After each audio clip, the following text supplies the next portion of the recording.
Good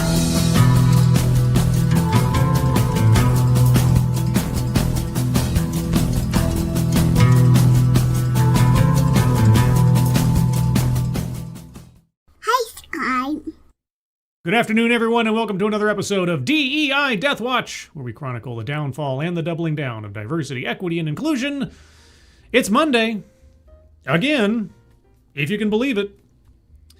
And here we are, rock us like a hurricane. Hope everybody's doing well on this beautiful Monday afternoon. And you had a good weekend. And you're all warm and safe and happy. And I know there are decidedly further more pressing issues going on in the world right now, but doesn't mean we ignore what's going on domestically on the home front and elsewise. But anyway, who's joining me on this beautiful Monday afternoon? Noah Sencio. Good afternoon. Mike Savage. Blard. Blue-Eyed Scream. Hello. Walter Tomaszewski. Hello. Scribe, you've been deborgified, or rather de-discordified. You're back to being a people again, according to my cats. They are glad you are no longer loquacious of discord. They love your jokes. Thank you, Walter. And if you have no idea what Walter's talking about, and admittedly, for a little while there, I had no idea either. Well, let me tell you. I was transmogrified. I gotta say, it's pretty impressive. Oh, AI. I like the fact that my little triangle there turned into a, I don't know, kind of metal-tipped thing. But there I go. The Borg. Scribalicious of Borg. There you go. Who else here? Keeverdam, hello. Thank you, Keeverdam. Guys, at the top of the chat box, there's a link to the GoFundMe to our friend Truckin' with a Tablet. He needs some help with some medical bills. He's not asking for a whole heck of a lot right now. We're at $105 of $700 is the goal. $700, not that much in the grand scheme of things. So if you're able to donate, please do so. But even if you can't, if you can share that out on social media, that would be appreciated. So thank you ahead of time for that. And thank you, Keeverdam, for providing the link. Kiro Soldier, good afternoon. Lunamune. I get to catch a live scribe. Are you behind me with a net or something? Good afternoon. Who else is here? Funtime Bats, hello. Daryl Odell, good afternoon. John Trioxon, hello. Alabay of Colorado. Merhaba. If I'm saying that correctly. Probably not. I'm kind of a Yankee. Just a little bit. Draker Rincewind, good afternoon. Morgan King, hello. Who else is here? Anybody else? I think that's everybody I see. If I missed you, if you're lurking, if you're in the future, hi. So let's get on to the wonderful world of DEI. What's the latest and greatest? Do I want to do cheerleading first or latest on Trump's crackdown thing? I think I better do my headline story first off the thumbnail so I don't leave anybody hanging. Trump's under-the-radar plan to crack down on DEI. Under-the-radar plan? You mean, aside from the executive orders from last year, or the EEOC calling out Nike, or a dozen other things that have led to court cases and so on? Okay, what's the under-the-radar plan after a year or so of fairly blatant plans? I don't know. Whoops. Oh no, Politico, what did you do? What did you do? Oh my gosh, hold on a second here. Oh, no. Give me a second, guys. I apologize. Politico, you fooled me. I thought I had an article I could read. Apparently not. Well, let me try to remedy that. One moment here. Oh, Politico. Let's see, what is it now? Okay. I will find a solution. Pardon me. Technical difficulties, as they say. Live TV, as they say. And who's they? I don't know. People. Entities. That kind of thing. All right, let's try that again for the second time. And we go here, and then we go here. Yes. Yes. Okay. Let's try that one again. DEI Rumble Round 2. The Trump administration's battle against diversity programs is far from over. And the administration is now trying to wield the power of a federal agency that typically flies under the radar to win it. Oh, is this going back to the their strategy of using a fraud law against DEI? Could be. The traditionally independent General Services Administration, which oversees how the federal government operates, is working to change the requirements for any entity that receives federal grants, not just schools. Okay. Wait.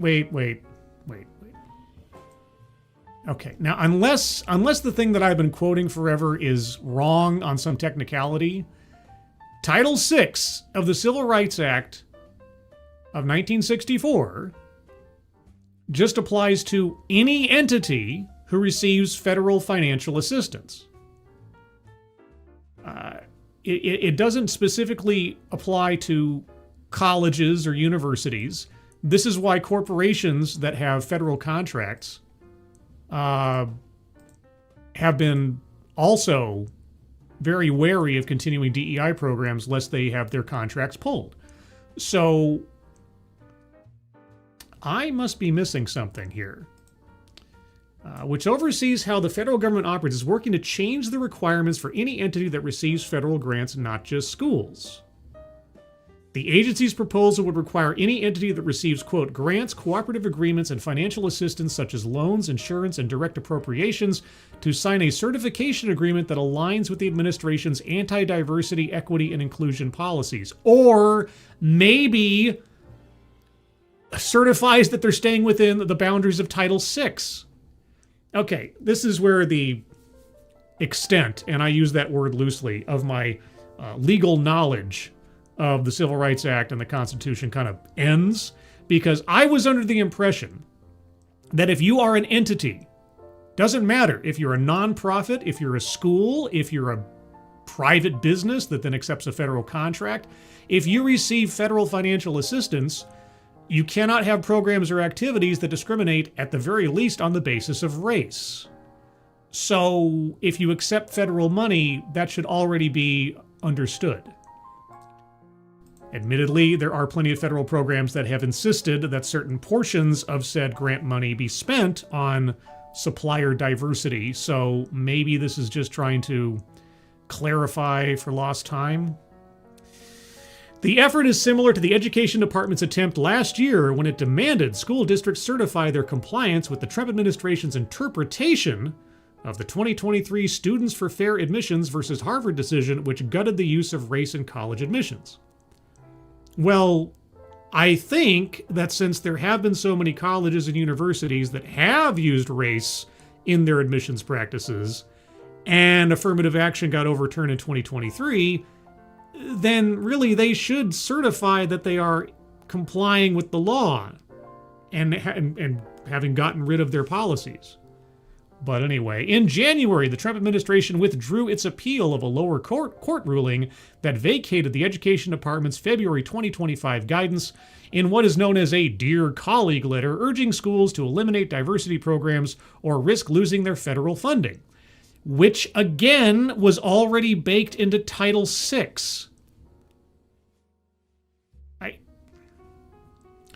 Has Title VI ever mattered at all? Has anyone ever faced any consequences or penalties for violating Title VI? Will this article even bring up Title VI as the foundation of where all of this is coming from in the first place? Or is it just going to continue to attribute everything about the Trump administration's interpretation of the law, not long-standing civil rights laws from the 60s? The guidance interpreted the Students for Fair Admissions decision as saying that federal law bars schools from using race in decisions related to admissions, hiring, promotion, compensation, financial aid, scholarships, prizes, administrative support, discipline, housing, graduation, ceremonies, and all other aspects of education.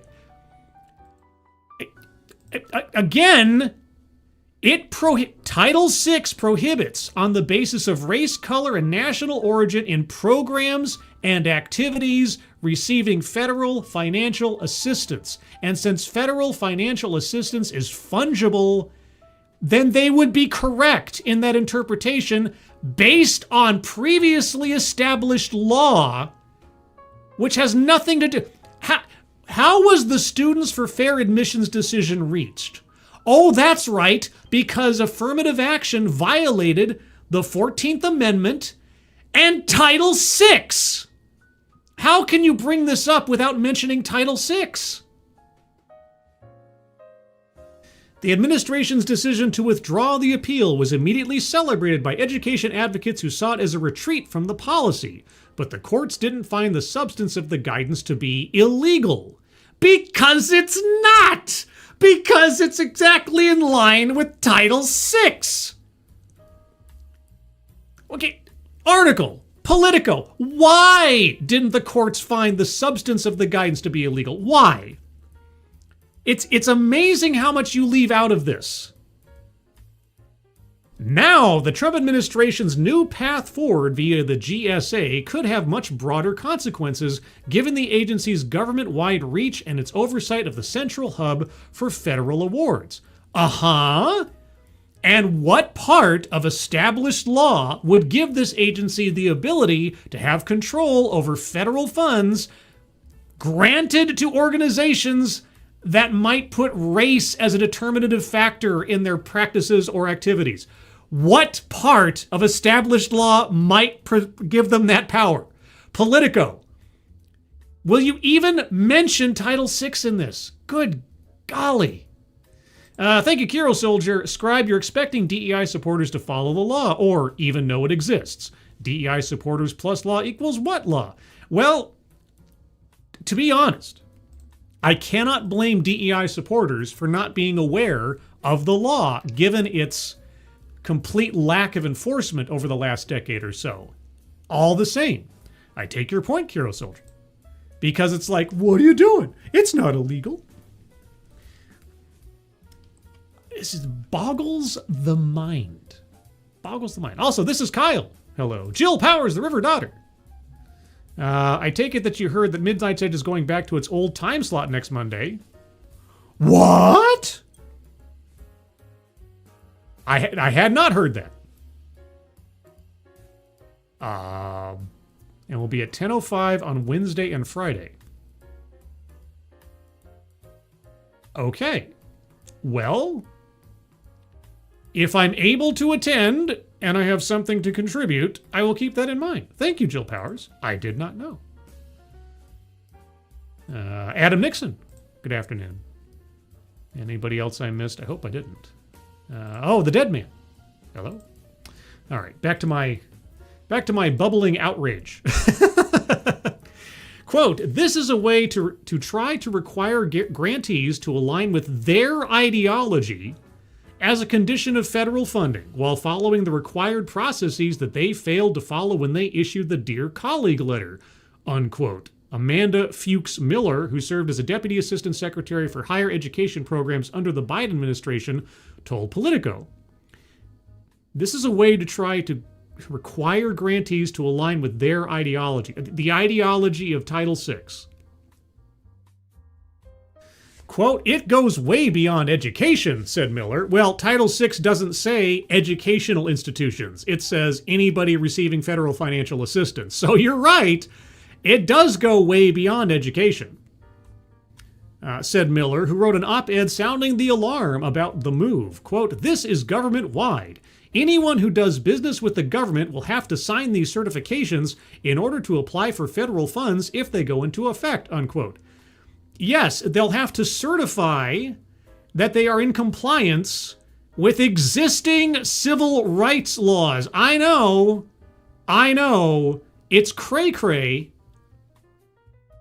A statement from the GSA supporting the proposal says roughly 222,760 entities could be affected by the changes. You mean could be required to certify their compliance with existing civil rights laws? Okay, The draft proposal includes updates to the certification they must sign to apply for funds by specifically adding a section on anti-discrimination. Okay. I'm failing to see the problem here. Do you want this federal money? Yes. You have to sign this paper certifying that you're going to stay within established civil rights laws. And the burden here is what again? Examples of potentially illegal practices, according to the document, include granting what the administration deems to be, quote, preferential treatment based on race or color. As noted in Title VI, including race-based scholarships or programs, preferential hiring or promotion practices, access to facilities or resources based on race or ethnicity, and training programs. Gosh, where could they be getting this from? I don't know, guys. Can you think of where this all might stem from? It prohibits discrimination on the basis of race, color, and national origin in programs and activities receiving federal financial assistance. I know. It's crazy. It's a crazy idea. What idiots would have endorsed such a thing? Oh, Martin Luther King Jr., that's all. Quote, first, the administration tried to erase 60 years of civil rights laws through a Dear Colleague letter to the field, conditioning funding enacted by Congress to impermissible criteria. Impermissible criteria. What was the impermissible criteria? Said Randy Weingarten, president of the American Federation of Teachers, which sued to halt the Education Department guidance. Quote, the court stopped them, and now it's trying to do the same thing with grant funding. I don't know what to say to this. What part of Title VI do you disagree with? This is Kyle. Thank you so much. Guys, can you believe my boss is threatening to withhold my check if I don't do my job? What a bigot he is. I know. It's like, hey, if you want this money, there are contingencies. Contingencies? Yes, you can't discriminate on the basis of race. I'm going to take you to court. Think about that for a second. Seriously, just think about that for a second. You are being asked to certify that you're going to be in compliance with anti-discrimination law, and you're fighting back against that. Now, let's just imagine for a moment that I was saying those same words, but we were all teleported back to 1950s Alabama. Not 1950s, 1965 Alabama. And there's some business who's trying to be racist, but they're told, you're going to be taken to court unless you comply with federal law. And I'm like, I'm taking you to court. It's utterly insane. Mark Fields, nice to see you. Positive vibes to you, good sir. Positive vibes to you, Mark. Hope you're doing well. Thank you so much. Okay. The GSA proposal aligns with President Donald Trump's executive order that aims to end diversity programs and guidance from the Justice Department that urged federal grant recipients to assess their programs. The Trump administration has directed agencies to remove the consideration of race, including DEI initiatives, from all federal programs and has deemed long-standing DEI programs as illegal. And? Are you arguing for the consideration of race in hiring and opportunities? Or am I missing something? Trump even touted his efforts to end DEI during his State of the Union last month, but the GSA move shows the work continues. Yeah, his statement, we ended DEI or whatever, that was silly. But anyway, public comments are due by March 30th. The GSA did not immediately respond to a request for comment. Okay, and where's the lie, as they say? Are you cheering on the continuing discrimination of people on the basis of race in college admissions or hiring practices or promotions? Can you imagine for a second? A Republican administration is working to end race-based initiatives.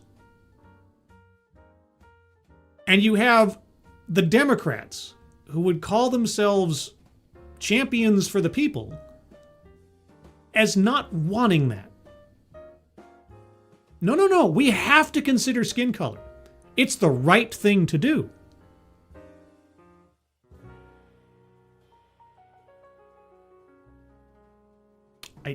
I don't know.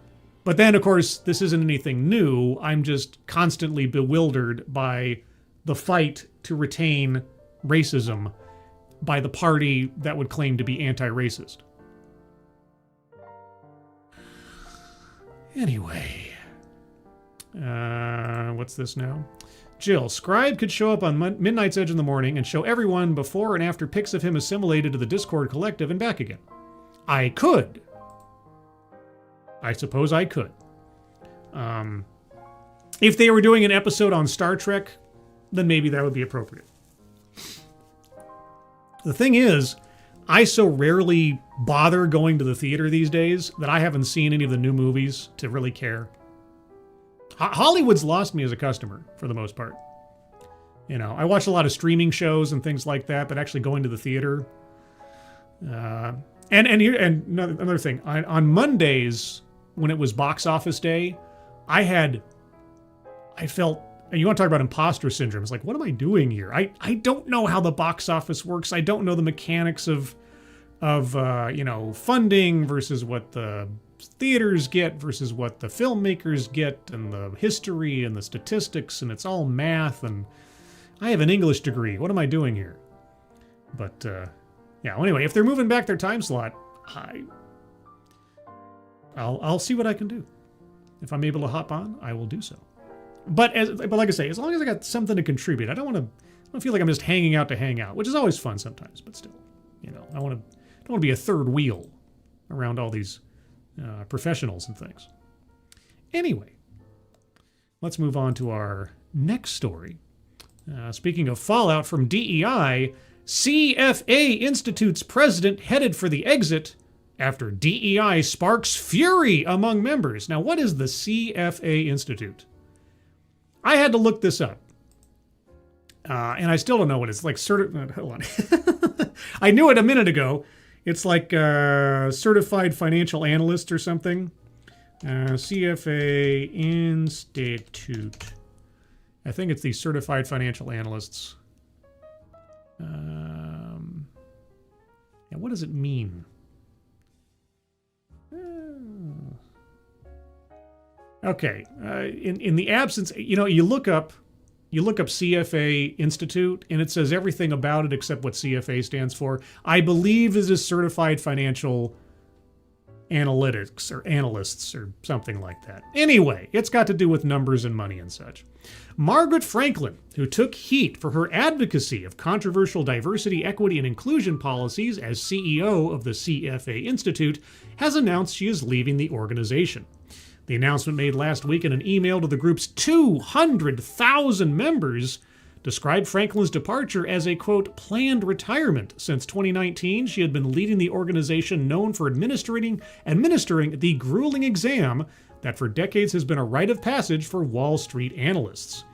And now I have this annoying GIF that keeps playing. A CFA spokesman said Franklin and the CFA board of directors, quote, had been talking about this for a while. She'll be an advisor for the rest of the year, unquote. Through the spokesman, Franklin declined on the money's request for a comment. But her departure comes at a tumultuous time for the CFA Institute. As earlier reported by On the Money, Franklin's was behind. Okay, I'm having a text problem here with their text. But anyway, Franklin's, I'm going to highlight that. I am not having a hallucination, I don't think. Franklin's was behind a diversity, equity, and inclusion code of conduct foisted on the Institute's members beginning back in 2023. The Institute spokesman points out the code was voluntary. It's voluntary. But if you don't go along with it, we'll know what kind of person you are. But members complained to On the Money that Franklin and her team implored its adoption by big asset managers and top financial firms, including that they use race and gender as factors in job-related decisions, including the promotion of wealth managers. So the CFA, they wouldn't be practicing these same things. No. They're just recommending and encouraging other entities to practice this kind of discrimination. So they wouldn't be in violation of Title VII. They're just cheering on other businesses to violate Title VII. The debate over the DEI code has led to an uprising against Franklin and her team running the CFA Institute to address what critics say are glaring abuses of corporate governance under her watch. Do tell. Beside the pushback from membership, Franklin and Company ran into changes in the law surrounding DEI. Just after the Code of Conduct went into effect, the Supreme Court ruled that discrimination based on race and sex unconstitutional in a case involving college admissions. Yes, college admissions, however, the decision affects effectively any entity that would fall under Title VI. Because it doesn't just apply to colleges and universities. They try to keep saying that, but really the decision reaches out to any entity that is the recipient of federal financial assistance, because how did the court rule? On the basis of violation of the 14th Amendment and Title VI. And Title VI does not say colleges. The Trump administration has cast further legal doubt on the use of DEI, either in an academic or corporate setting. Well, they've underlined the fact that this should have been a consideration the entire time, but yes. Executive orders from the president rendering DEI a form of discrimination. The executive orders did not render DEI a form of discrimination. DEI is and always has been a form of discrimination. I've got a few videos on it. Rendering DEI a form of discrimination gave further legal heft to what SCOTUS ruled. Or it just reminded everybody of the existence of Title VI and Title VII, one of the two. If companies continued to impose DEI, they could face litigation from the Justice Department's Civil Rights Division, suing on behalf of those allegedly harmed. With that, scores of companies, from J.P. Morgan to Goldman Sachs, and even left-leaning tech outfits like Amazon, because Goldman Sachs and J.P. Morgan haven't been left-leaning in their policies for years now, began to rewrite their hiring standards, including eliminating the acronym DEI in public and private policy statements. Under Franklin, the CFA Institute also began to revise its inclusion policies, as On the Money reported last September.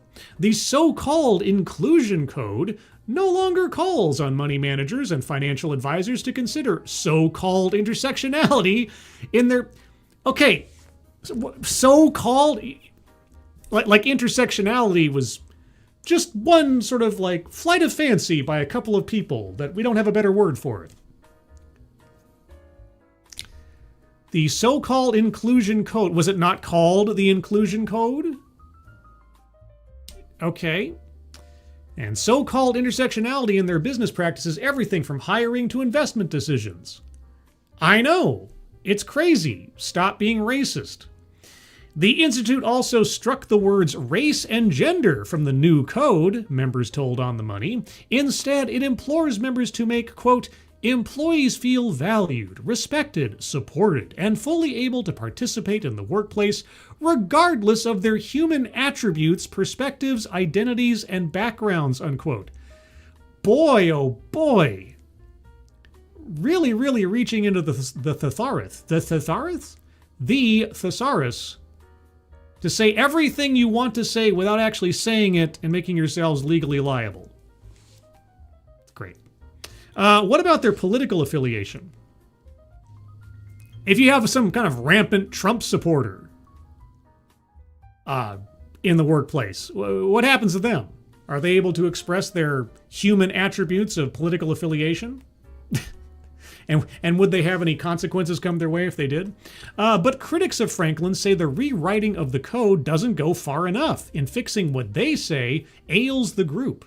Chris Cutler, a longtime CFA member, former vice chair of the CFA Institute of New York, and founder of a hedge fund consulting firm called Manager Analysis Services, okay, has mounted a proxy fight to seek broader management changes to the Institute, including ending all vestiges of DEI.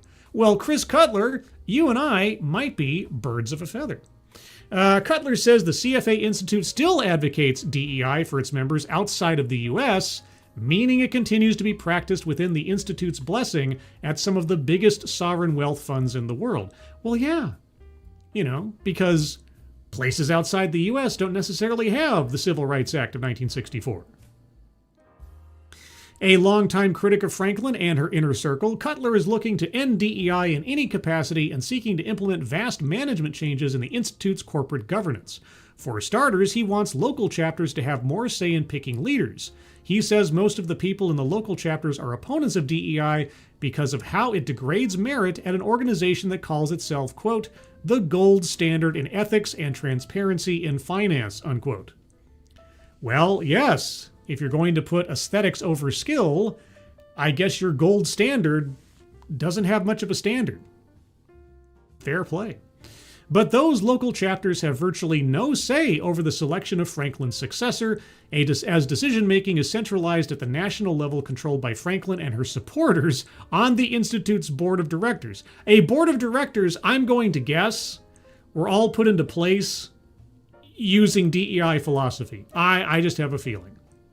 Meanwhile, he says their relaxed management has led to financial irregularities at the group.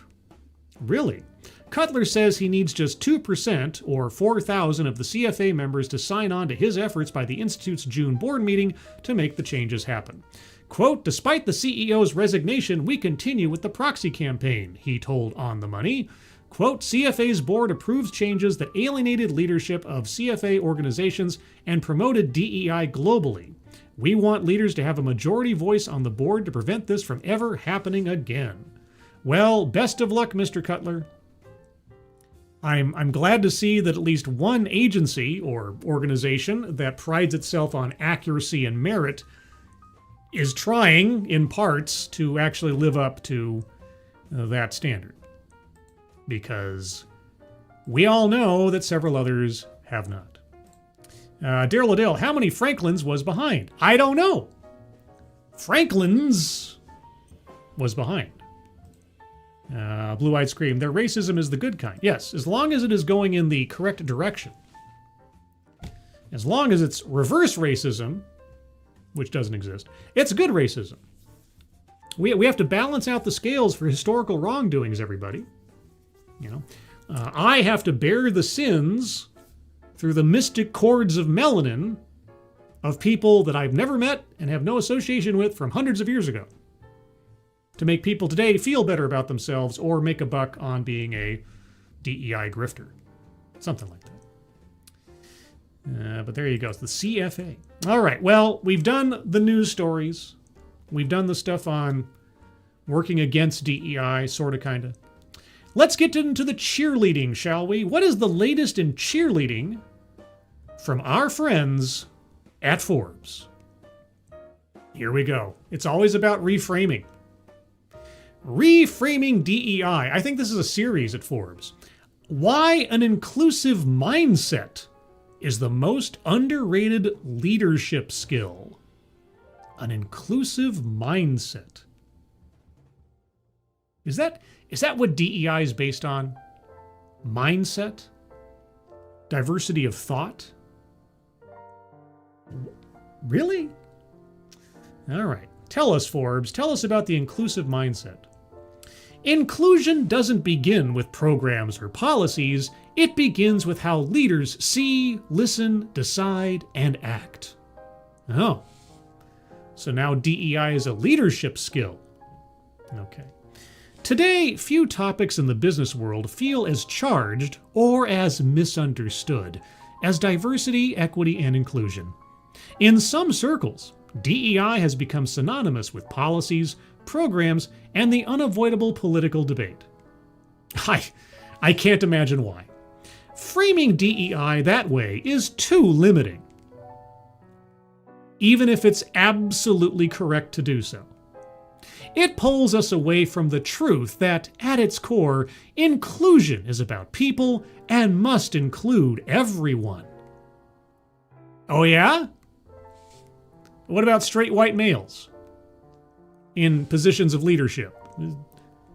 I mean, just on the off chance that a straight white male ends up being the most qualified individual to be in a position, what would you say about that? Do they have the same heft in your assessment, I wonder? Now, this is the author talking now. I've been thinking about the power of reframing lately. How can I put a different label on this jar of excrement? Executive coach Joelle J. recently described reframing as the conscious choice to see a situation differently to respond more productively. So, mental gymnastics. Okay. In her conversation with a senior corporate executive, who I guess you won't name, the executive shared that a pivotal moment in her early career came when she shifted her mindset from frustration, quote, "This isn't what I signed up for," to ownership, quote, "What am I gaining from this experience?" unquote. The situation itself didn't change, her perspective did, and that shift transformed the outcome. Okay, I'm dying to know, how can I reframe systemic racism and sexism into a good thing that I'm not actually cheering on in the workplace that could be legally liable? Assassin of the Gray, holy cow. Wow, thank you so much, Assassin of the Gray. But you do not understand. Who white devil is evil, and he must be posthumified to save all people kind and be on the right side of herstory. I mean, that's what I've been told for a decade now. You know, between DEI and Me Too, it hasn't been a good time to be male or pale. No, I mean, I guess I just don't understand my own inherent wretchedness that I should be feeling bad for, I guess, or something. Thank you, Assassin the Gray. Very generous of you. Appreciate it. Let's see. Okay, so transforming my perspective. We need a similar reframing when it comes to DEI. Again, this is the author talking. I've long believed that sustainable inclusion doesn't begin with initiatives or compliance checklists. It begins with mindset. An inclusive mindset naturally encompasses diversity and equity because it starts from a place of curiosity, humanity, and intentional leadership.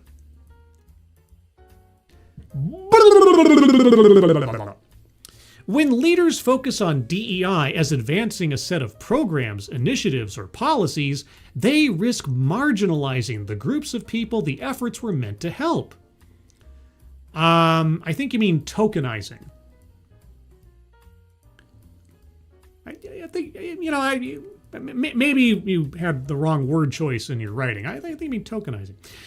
Programs specific to certain groups, you mean demographics, end up otherizing them in the workplace. Oh my gosh, do you mean to tell me? Do you mean to tell me that having a blatantly stated policy that elevates a certain demographic above all others because of a sort of sense of pity or mercy may put a giant question mark over the head of anybody that falls within that demographic as to whether or not they actually belong there on the basis of their merit, or did the company feel sorry for them? I can't believe we are having this revelation this late in the game. The programs are then seen as for them, not us, and it can trigger resentment based on how you see yourself in relation to that group, or more accurately, how the organization you work for decides to value you versus somebody else on the basis of race. Which is like, I don't know, a thing that used to belong to water fountains. It's amazing to me that I can read this in 2026 and feel like the author is just letting us know this very subtle secret that we just don't see. Wow, gosh. You know, guys, DEI might actually divide people and set some kind of boundaries between groups, demographics that, aren't fair. We need to stop that. Okay, so then you're advocating for the elimination of DEI, right? No, you want to reframe DEI. DEI doesn't actually do that. It might seem like it does that. And this is essentially a confession that it has been doing that, as affirmative action has been doing for decades now. If we want progress, we have to reframe the conversation from categories to culture, not around compliance, but around people. Oh, it's about people, guys. It's about people. Not about skin color. Not about quotas. No, it's about people. Inclusion is a way of seeing, a matter of perspective. An inclusive mindset asks different questions. It asks, whose voices are not being heard? These are the exact same questions I've been hearing for a decade prior to all this pushback against DEI. So you're not even reinventing the wheel here. Whose perspectives am I missing? Who should I invite to the table to expand my views? What assumptions am I making based on my own lived experience? Okay. Philosophically speaking, you don't care about the who. You care about the what. Yeah. Because who someone is less important to the DEI mindset than what they are. Are they a particular race? Are they a particular gender? Individuality can go to hell as long as you fit in with the quota. I mean, if you are ever so incrementally inching towards a merit-based philosophy, finally, good. I mean, I'll take some progress versus none, but boy, oh boy, it is a kicking and screaming situation, isn't it? What assumptions am I making based on my own lived experience? That last question matters more than we often admit. Ah, yes, unconscious bias, microaggressions. Early in my career, again, this is the author speaking, I benefited from referral networks and personal connections. Okay, those networks helped me advance, including when I moved into leadership roles. But I also learned quickly that what works for individuals does not necessarily work for organizations, especially global ones.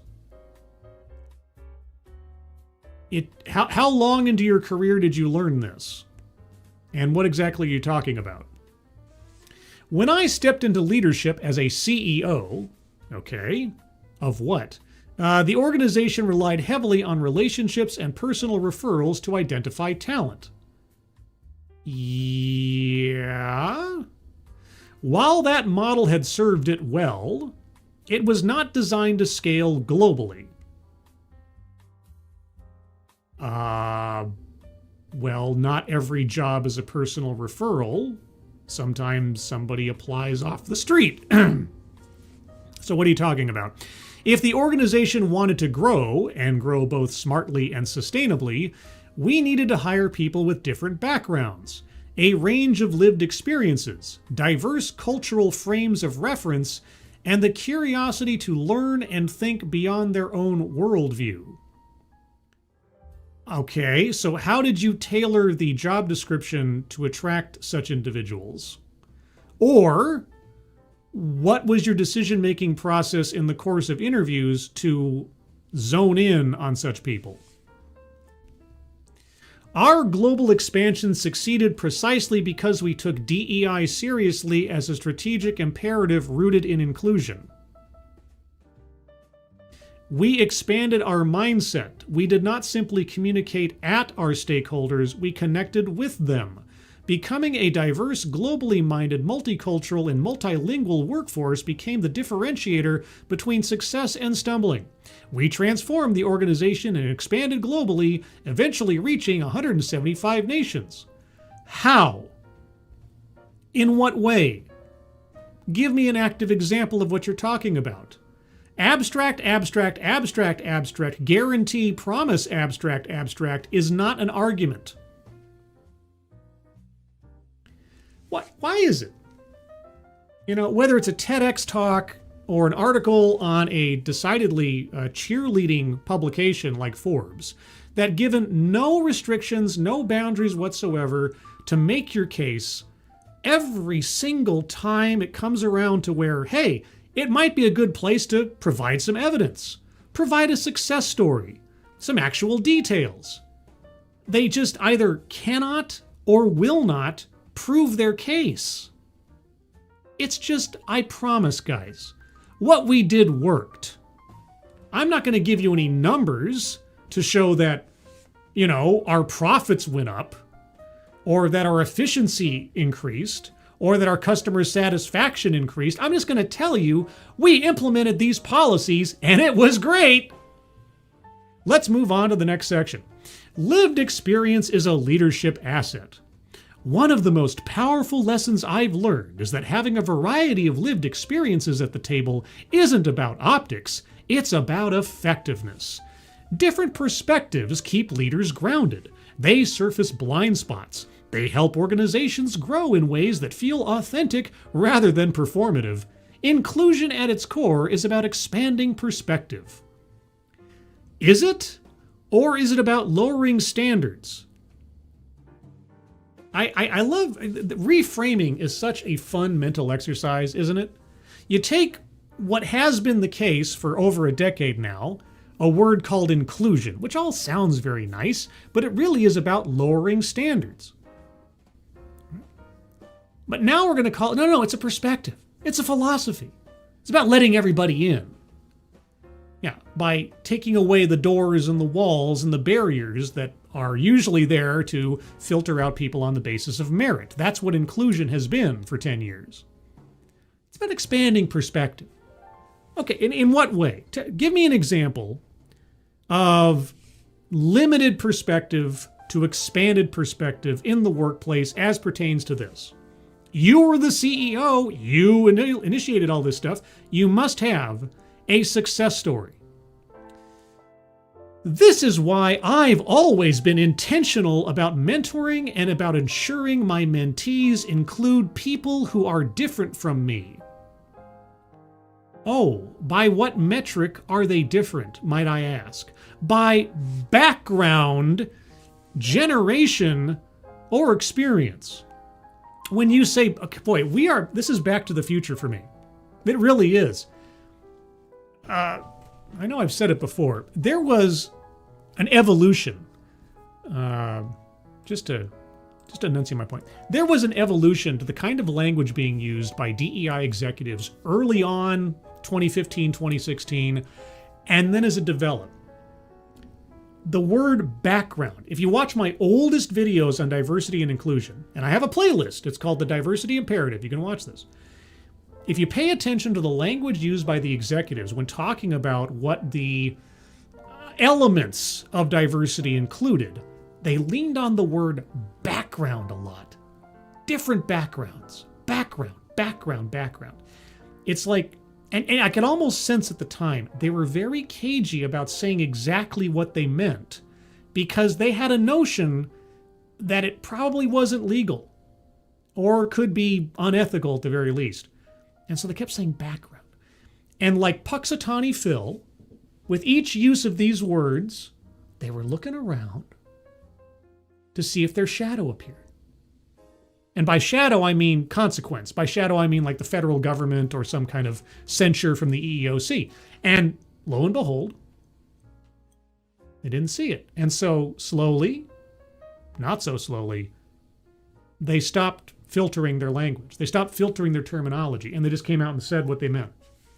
And I mean, in a way, and I think I said this in some of my earliest videos, I appreciated their candor. I appreciated their honesty about what they actually meant. But for the longest time, it was background. I'm talking about backgrounds, diversity of backgrounds, perspectives. We want a range of perspectives and backgrounds. And it's this, it's this bell chart thing, where it's like background, race, gender. Oh, now it's background again. It's because they're getting scared. Consequence seems to be looming. And so now we got to find every which way to not say what we've been saying for the last 10 years and use couch language again. It's interesting. It is interesting. Back to the story. It's almost done. This is why I've always been intentional about mentoring and about ensuring my mentees include people who are different from me by background, generation, or experience. These relationships challenge my thinking and sharpen my leadership. Mentorship, when done well, is reciprocal. You teach, but you also listen and learn. Wow, that's a great Hallmark card kind of concept that is completely separate and doesn't inherently have anything to do with DEI. I'm glad you added it to the mix to make it seem like what you're doing is great and beneficial. But tell me, and tell me true, how do you choose who is different from you? By what elements do you decide someone is quote-unquote different from you? That's also why mentorship must be paired with trust. Without trust, people don't share honestly. They guard themselves instead of contributing fully. I've written before about why trust, not technology, will define the next era of leadership, and inclusion cannot exist without trust. What happens when it doesn't? You're the practiced expert. Tell me what happens when trust falls apart in an inclusion construct. You must have an example. Why programs alone fall short. Many organizations created DEI programs with good intentions. Sure, I'll entertain that for a moment. And the road to hell is paved with what?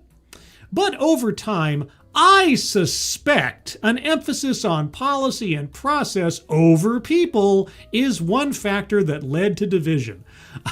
You mean maybe an emphasis on quota and race and gender over merit? You know, if you're going to be making some kind of confession as to the failings of DEI, the fact that you're not being blatantly honest about it says a lot. It really does. When inclusion becomes transactional, it fails its own purpose. Oh, you mean like all of the companies that established... I mean, it's still so silly to say. They established financial incentives to quota fulfillment on the basis of race and gender and sometimes orientation. Who made it transactional?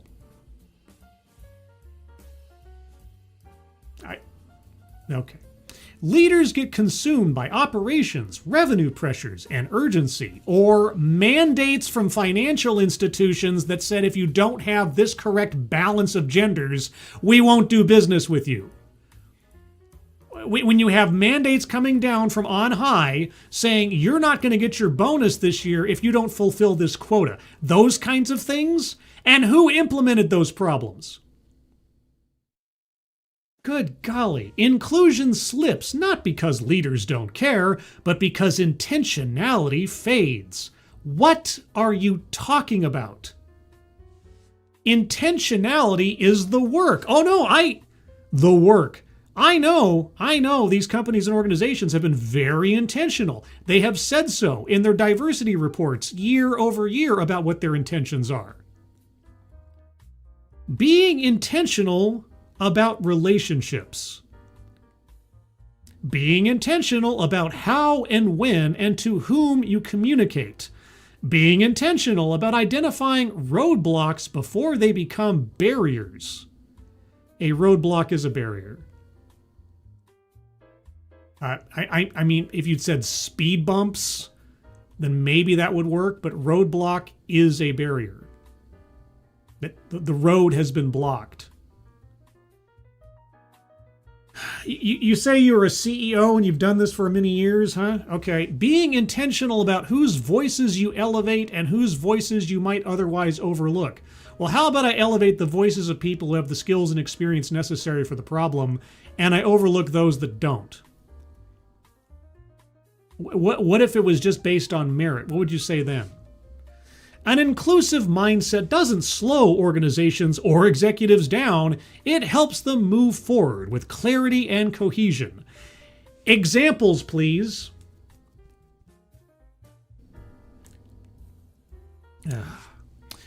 Making the tent welcoming. Inclusion is ultimately about making the tent as welcoming as possible. By lowering standards, you mean? It's about ensuring people feel seen, heard, and valued because of who they are and what they bring. That's not DEI. DEI doesn't care about who. It cares about what. If you lead with an inclusive mindset, diversity and equity will follow naturally. Okay, if you don't, no amount of programming or policies will compensate. How about this? How about I just lead with an egalitarian mindset? How about that? Because, egalitarianism is synonymous with equity. Not your kind of equity. Your kind of equity is equality of outcome. My kind of equity is equality of opportunity. Except we have this differential now between the two words because of DEI. The leaders who succeed in this moment will stop solely asking, quote, what DEI program do we need or not need? Well, the answer to that is none. You don't need any of them. Which DEI programs do you not need? All of them. And they will start asking, quote, how inclusive am I being today in this decision, in this moment, in whom I've invited to a position of influence at this table? When you said you were going to reframe it, the frame it's the same frame. I've been listening to this stuff for 10 years now, and you've changed absolutely nothing. I mean, you haven't even changed the deck chairs on the Titanic here. It's the exact same spiel. You're not even changing the vocabulary. That shift is where real progress begins. My concern is that, in today's politically charged and divisive environment, which in no way, shape, or form is encouraged by DEI thinking, too many leaders are walking back their commitments rather than future-proofing their workforces by embracing DEI as a key differentiator, especially in times of disruption.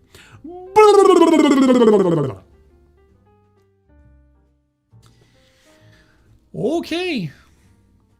Well, Are you noticing a pattern every time I read one of these in support of DEI articles?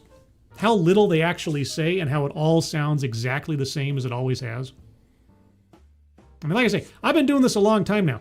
There was absolutely nothing in that article that I haven't heard a few dozen times or more over the years. Ask yourself, whose voice isn't being heard? Who isn't at the table? Who can I bring in that's different from me? This is the same DEI argument since forever. I mean, that's the best that they got. But here's the thing. The best that they've got has gotten them this far without any meaningful consequence. And I'm still waiting. I'm still waiting for meaningful consequence. Otherwise, I'm glad to see that people are getting scared. I mean, they're devolving back to the couched language of years past, but they're still promoting the same ideas. Because it's just about reframing. Scribelight, the party told you to reject the evidence of your eyes and ears. It was their final, most essential command. 1984, yes.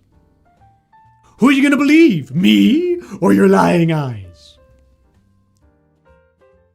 Let's see. I've got one item left. And that should be about it here. It's another Forbes article. So let's take a look. And now this might be repeating stuff from the past. The article's from March 6th. Okay, so I didn't get that wrong. But let's see. A legal win for DEI in higher education and what it means for employers.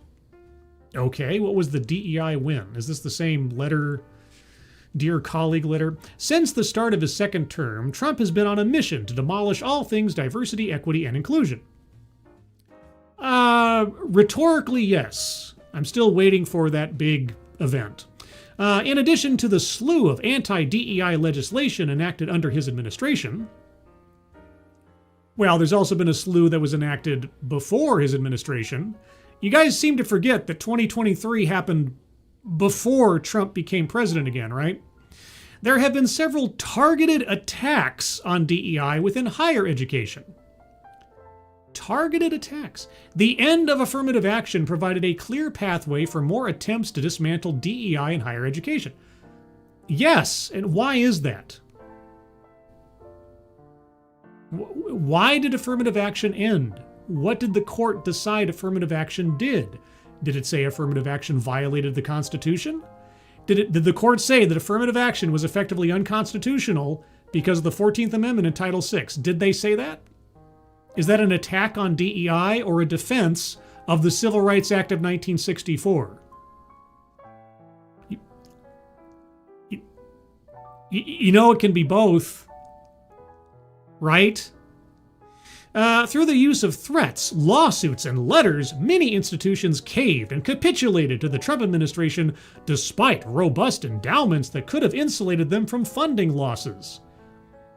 Well, yeah, insulated them from funding losses, or major lawsuits, or class action discrimination suits, or a billion other things that should be happening. In an encouraging development for DEI supporters, the U.S. Department of Education ended its directive aimed at restricting DEI in schools and higher education institutions in February. Quote, even as the Department of Education has retreated in this area, the Department of Justice and the Equal Employment Opportunity Commission continue to move forward with aggressive investigations and legal action targeted at DEI, unquote, shared David Glasgow. Ah, yes, David Glasgow from the, him and the other guy. We've read a lot of David Glasgow. They've been pushing the targeted universalism deal, sort of similar to the FAIR doctrine. And he's from that institute in New York or something. The Columbia School of something or other. Glasgow is the executive director of the Meltzer Center for Diversity, Inclusion, and Belonging. That's what it was. And one of the authors of the new book, How Equality Wins. Quote, in my experience, corporate leaders are cutting off the article. Oh, for crying out loud. Well, part of the article got cut off for me. Great. And I can't get it back. Well, shucks. I will skip down then. As Glasgow explained, quote, the administration dropping its appeal of the education ruling is part of a broader pattern I've seen lately, which is the administration retreating from some of its anti-DEI attacks when it experiences robust pushback. In recent weeks, the EEOC dropped its quasi-investigation of 20 law firms and admitted that such firms were never legally required to respond when the agency's letters went out last year, unquote. Okay, well, they weren't legally required to respond. That doesn't mean that they're in compliance with federal law. If you have a grant or internship program that's based on race or gender, you're still tempting fate with federal funding and perhaps Title VII. I mean, don't get me wrong. I will not ever say that the Trump administration and various state administrations haven't made some decidedly stupid mistakes when issuing certain edicts or otherwise that leave a whole bunch of room for interpretation and misinterpretation. All they should have been saying is what they are now going back to, and that is you have to certify that you are in compliance with civil rights laws. You don't even need to mention DEI as a phrase or a term. All you have to do is say, if you're the recipient of federal funding, you have to certify that none of your programs or activities are race-based. And that's really it. And then if they say, yes, we're in compliance, and then you point to their diversity report, you can say, It's not as difficult or as complicated as the Trump administration has made it. But I think they might be learning. At this late date, they might be learning. In a moment when it feels like there is so much anti-DEI pressure, I mean, there is, it's not just a sensation, corporations shouldn't surrender.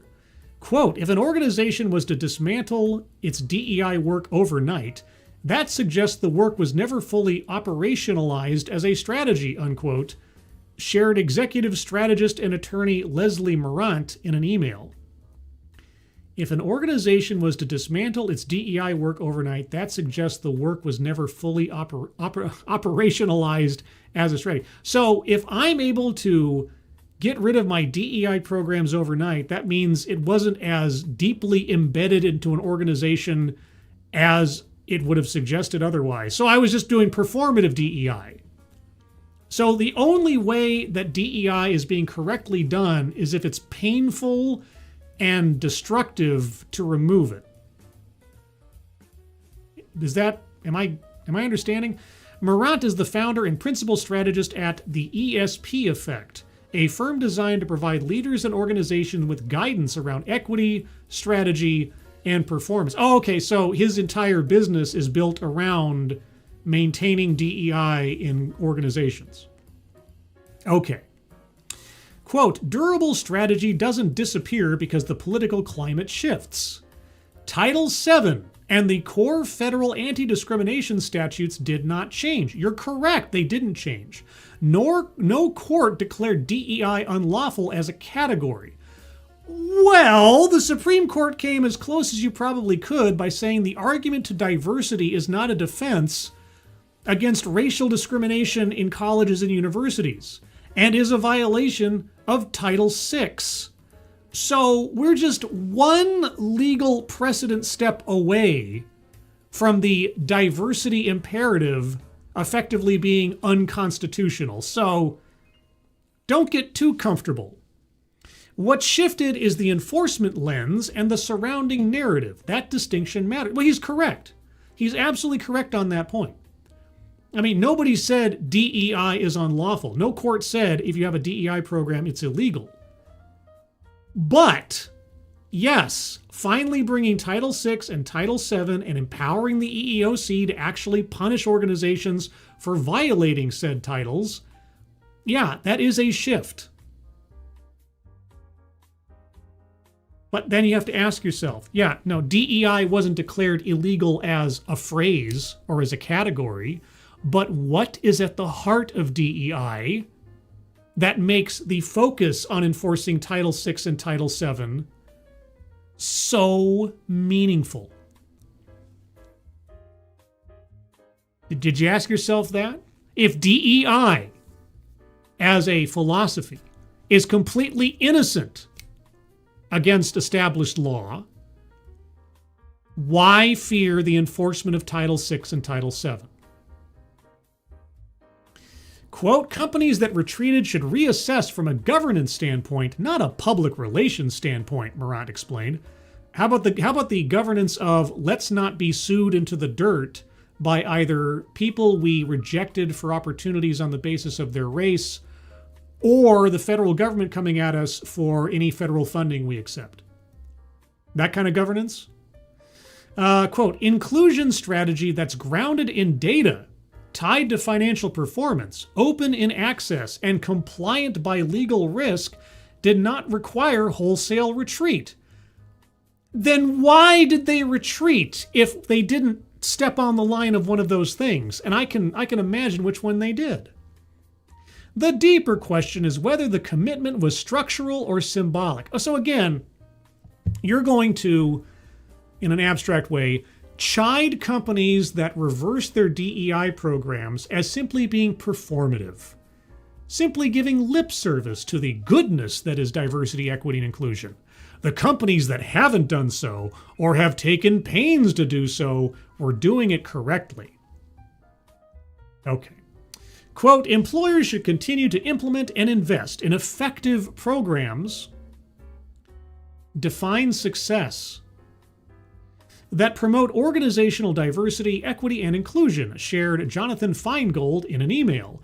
Feingold is a professor of law at Boston University. Feingold explained, quote, firms that intentionally dismantled programs designed to support employees who belong to protected categories, e.g., programs that support Black employees by reducing anti-Black racism that emerges within the organization or programs designed to support all women by addressing sex-based discrimination within the organization.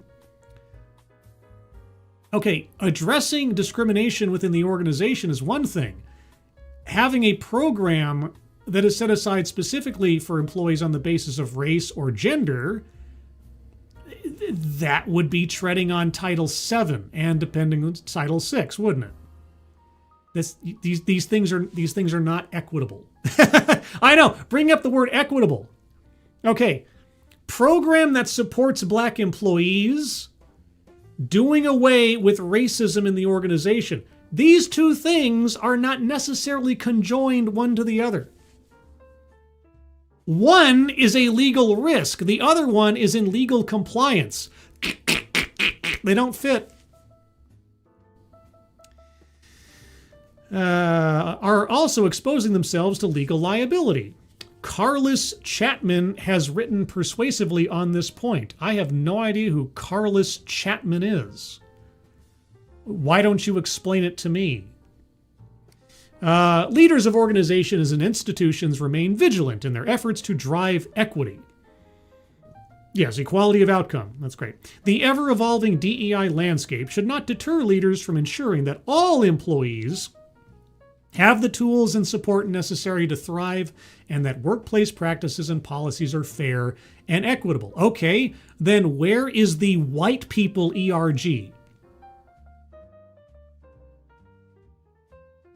I'm just curious. Where is the white people ERG? I mean, you want everybody to have the tools. Well, you have an ERG for black people, you have an ERG for Asian people, you have an ERG for Latino people, you have an ERG for LGBTQ plus people, and on and on and on. Well, throw in the white people ERG, where all the white people can gather and talk about white people things. I mean, if you want fair and equitable, I'm waiting to see that happen.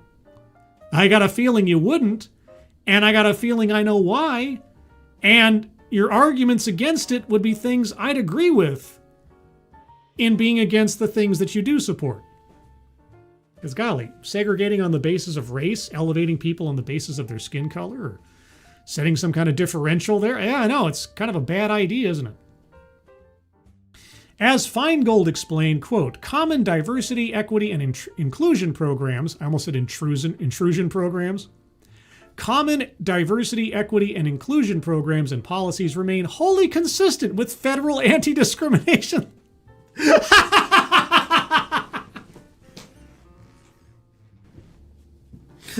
Is this guy practicing The Secret or something? If I say it enough times, it will self-manifest. DEI is legal. DEI is legal. DEI is constitutional. DEI is legal. Common diversity, equity, and inclusion programs and policies remain wholly consistent with federal anti-discrimination law. The vulnerability lies in the Trump administration's efforts to confuse the public about the law and the failure of institutions to defend their diversity, equity, and inclusion-oriented policies that remain legally secure. Unquote. The end. So guys, I've been this whole time I've been wrong. I've been wrong. Yeah, I mean, the most common diversity, equity, and inclusion programs are perfectly legal. Those common diversity, equity, and inclusion quotas that are in nearly every corporate diversity report from 2017 through 2024. Perfectly legal. Establishing a bonus structure for fulfilling racial quotas in your workforce. Totally legal. Doesn't have any legal questionability at all. No, it's all fine. Hell, this guy said so. What have I been doing? Jeez Louise, guys. All right, well, you know what? That's the end of the show. That's the end of the series. I mean, it's been fine this whole time. There's no problems whatsoever. I mean, individuals and organizations who make all of their money based around promoting DEI tell me it's not illegal. Well, heck. There you go. I guess I got nothing else. That's the end of the show, guys. End of the series. Well, there you go. Well, that's the news of the week. I guess there'll be no news next week because DEI is just legal now. Always has been. Everything about it. Did you know I have a Discord server? Well, I have a Discord server. Would you like to join the Discord server? Well, there's a link to the Discord server in the chat right now. Click on that link. You'll find yourself on the landing channel called Say Hello. And in addition to saying hello, you just have to say the secret word. The secret word will tell me that you're not a bot. I've actually watched the stream and have thus earned the right, the privilege, the entitlement to join the Discord server. And today's secret word is legal. Just say hello, legal, and I'll know that you watched the show. Beyond that, guys, I have a busy week this week with shows, okay? So, let me give you the rundown. Thursday. At noon Pacific time, 3 p.m. Eastern time, 10 p.m. in Latvia, and that's relevant for a reason, will be the next episode of Living on Borrowed Crime, where my guest will be Mr. Black of One Crime TV, formerly of The Disturbing Truth. We're going to talk about his latest 3-hour-long, in-depth documentary on the Jonesboro shooting back in the 90s. There's a special connection there between him and that event that he'll talk about, I'm sure. But if you haven't already seen it, definitely go watch the documentary. We'll talk about how that documentary is doing, thanks to YouTube. We'll talk about other YouTube things, I'm sure, and true crime things and projects he's working on. But I haven't had a chance to talk to Mr. Black in a while, so it'll be really fun. So if you're a fan of true crime or you know somebody who is, tune in Thursday at noon Pacific time, 3 p.m. Eastern time for another episode of Living on Borrowed Crime. And then, I'm doing myself a lot of favors on Thursday. And then, only 6 hours or so after that begins, will be the next episode of TED Excellence at 6 p.m. Pacific, 9 p.m. Eastern, that same Thursday. We'll take a look at another off-brand TED Talk for education and enlightenment. That's my Thursday. Busy, busy day. Now, from Thursday, jump ahead to Saturday. I don't have a time for this set yet. I've got to figure that out. But the plan is, on Saturday, probably in the afternoon, I'll be doing a show here with Andy the Toy Master Masterson, where we'll be going over, and let me double check to make sure that he was on board with my idea. Let's see if he messaged me. Gotta check. I'm guessing he is. But anyway, the plan as of right now is that Andy and I are going to go over our top 3 solo comic book characters. So characters that are effectively like, solo. They're not inherently on a team. Not to say they couldn't be on a team once in a while, but they generally work alone. But here's the catch, and I put this into it, and I'm assuming Andy's going to agree.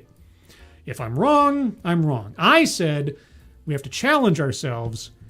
Our top 3 characters cannot all come from the same comic book continuity. So you can't have 3 characters from Marvel or 3 characters from DC. Each one has to come from a separate continuity. So I can have a Marvel character and a DC character and a Dark Horse character, or I don't know, Wildstorm character, Image Comics character, whatever. But they all have to be from different continuities. And so our top 3 comic book characters solo, and there's a plan, or at least a commensurate plan, that at some point in the near future we'll do one about our top 3 teams in comic books. So looking forward to that. Anyway, everybody, thank you so much for joining me. Moderators, thank you for keeping an eye on things, even though everyone here is so well behaved. You have very, very little to do. Everybody who donated either to myself or, guys, at the top of the chat box, there's a link to Truckin' with the Tablets fundraiser for his health expenses. Only looking for $700. He was $105 there when I started the stream. So please go take a look at that. And if you can donate, please do so. But even if you can't, if you could share that out on social media, that would be appreciated. Everybody, thank you so much for joining me. I hope you all have a good rest of your Monday. I hope you have a good week ahead of you. Hope to see you on Thursday for one or both of my shows. And I hope you're all safe and well. If you're not well, please get well soon. And I'll see you in the next one. Take care. Bye-bye.